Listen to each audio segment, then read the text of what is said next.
Carlos Agassi Fitness Tips. Paano umiwas sa cravings? Glutamine. Or just drink water. Minsan pahaw lang tayo, kailangan ng hydration. At minsan hindi lang basta-basta water. A combination, pag 30 and below tayo, electrolyte balance, sodium, potassium, magnesium, tsaka calcium. Pag 30 and above, sodium, potassium, magnesium. Mas maraming magnesium, walang calcium kasi baka magbara ang arteries. Tapos ano po ba yung gusto ko i-share sa inyo? Isip-isip. Ano ba mga Carlos Agassi Fitness Tips? Ito sa mga sa mga kliyente ko lang binibigay ito. Pero i-share ko sa inyo.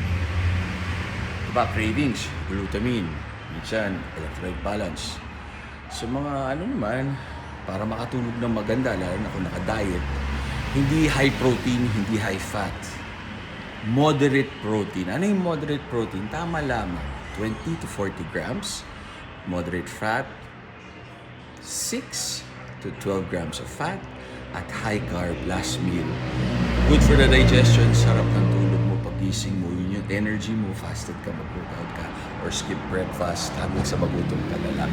Yan, tip natin yan Binibigyan natin libre. Tama kayo, mali ako. I'm not your Dr. Duo. Works for you. Happy, healthy.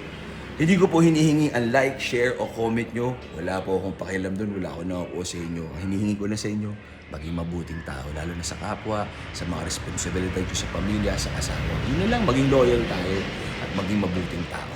At lagi magdasal sa Diyos. Yun lang po hinihiling ko sa inyo. Wala na iba.